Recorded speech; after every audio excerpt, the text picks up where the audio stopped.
Nes šioje mūsų apžvalgoje mes dažnai girdime apie tą IQ, loginį intelektą. Paskui dar yra EQ, emocinis intelektas. Klasiškas skirstimas. Dar pridėkime erdvinį, muzikinį, kūno intelektą. Atrodo, kad vos ne kiekvienam žmogaus veiksmui turime po atskirą etiketą. Tikrai taip. Tų etikečių šiandien pilna visur. Bet pabandykime šitą reikalą išpakūti. Ar tikrai tų intelektų yra tiek daug? Ar tai tiesiog vieno bendro mechanizmo skirtingos išraiškos? Čia kaip išmaniajame telefone turėti atskirą programėlę kiekvienam menkniekiui, užuot realiai supratus pačią operacinę sistemą. Žinai, tai labai geras palyginimas. Nes šitas skirstimas į daugybę rūšių iš esmės tėra toks, paviršutiniškas žmogaus savybių grupavimas. Mes pamatome skirtingas funkcijas ir iškart klijuojame joms kategorijas. Tiesiog sugalvojame gražų pavadinimą. Taip, ir taip mes visiškai ignoruojame jų tikrąją prigimtį. Gamtoje sąmonė juk nesiskirsto į jokias izoliuotas dalis, tai vien tik žmonių sugalvota sistema. Mes tai bandome susisteminti tai, kas iš prigimties yra nedaloma.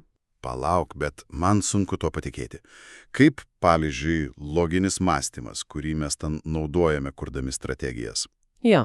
Ir empatija, kuri leidžia atpažinti kito žmogaus jausmus, gali būti tas pats dalykas. Juk jos valdo visiškai skirtingi smegenų centrai, ir ne? Tai yra skirtingos išraiškos, be abejo. Bet jas jungia vienas bendras intelektas. Ir tas vienas intelektas turi vieną pagrindinį tikslą. Kokį tikslą? Išlaikyti pusiausvyrą, arba jeigu moksliškiau, homeostazę. Ir kad tai suprastume, mums net nereikia žiūrėti vieni žmonės. Delfinų evoliucija čia yra tiesiog tobulas pavyzdys. Delfinų? Geras. O kuo jie čia susiję? Jie patyrė tokią dvigubą unikalią transformaciją. Iš pradžių evoliucionavo iš vandens į sausumą, o vėliau po ilgo laiko vėl sugrįžo atgal į vandenį. Oho. Ir kas tada nutiko? Toks grįžimas atgal reiškia labai ekstremalius iššūkius visam organizmui. Pirmiausia, tai staigus deguonies trūkumas. Taip pat labai sudėtinga termoreguliacija, nes vandenyje išlaikyti kūno šilumą yra be galo sunku. Logiška. Būtent. Todėl organizmui reikėjo drastiškai taupyti energiją. Tai vadinasi, jie turėjo atsisakyti kažkokių funkcijų, kurios reikalavo per daug išteklių. Visiškai teisingai. Intelektas į tai sureagavo, tiesiog supaprastindamas mąstymą.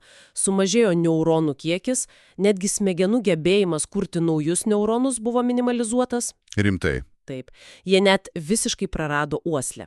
Bet kad išlaikytų ryšį su aplinka, jie išvystė labai unikalų dalyką – holografinę komunikaciją. Finai vienas kitam tiesiog, airdropina tokį gatavą aiškų vaizdą. Būtent.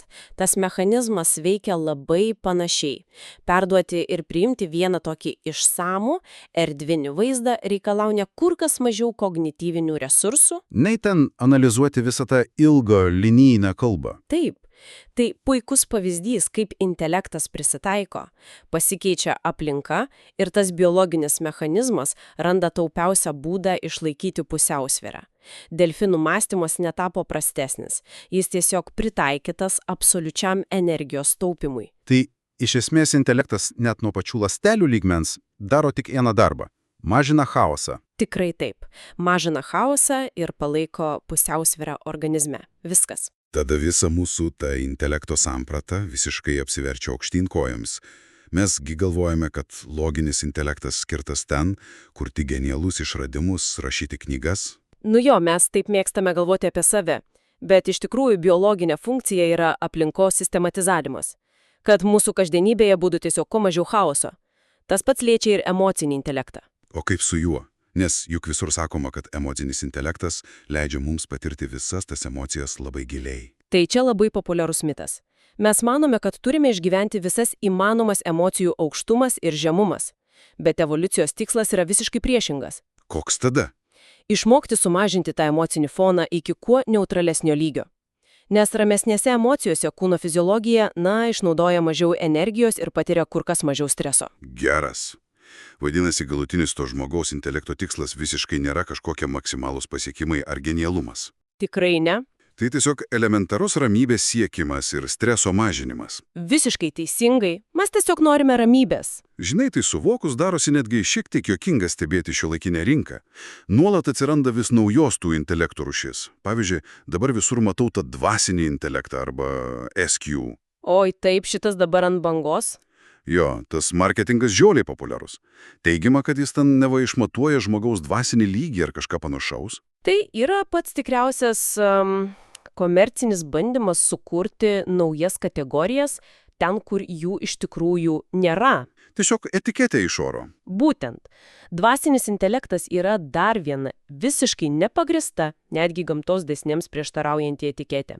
Užuot pripažinę vieną bendrą biologinį mechanizmą, mes toliau jį skaidome į kažkokius mistiškus komponentus. Kurios paskui, aišku, labai patogu brangiai parduoti kokiuose esmeninio tobulėjimo kursuose. Taip, tai tiesiog pelninga. Vėl tas pats bandymas išskaidyti vieningą operacinę sistemą į krūvą nereikalingų programėlių. Būtent taip. Ir šita visa mūsų analizė palieka mus su vienu tokiu labai dideliu ramybės neduodančiu klausimu. Kokiogi? Jeigu mūsų natūralus, visiškai biologinis intelektas nuo pat ląstelės yra sukurtas tam, kad mažintų chaosą, taupytų energiją ir siektų ramybės, ar visas šitas mūsų šiuolaikinis gyvenimo būdas, nuolat stimuliuojančias pergrūstas dirbtinių tikslų ir streso? Ar tai nėra tiesiog atvira kova prieš pačią mūsų biologinę prigimtį? Paliksime visus pasvarstyti būtent šią mintim.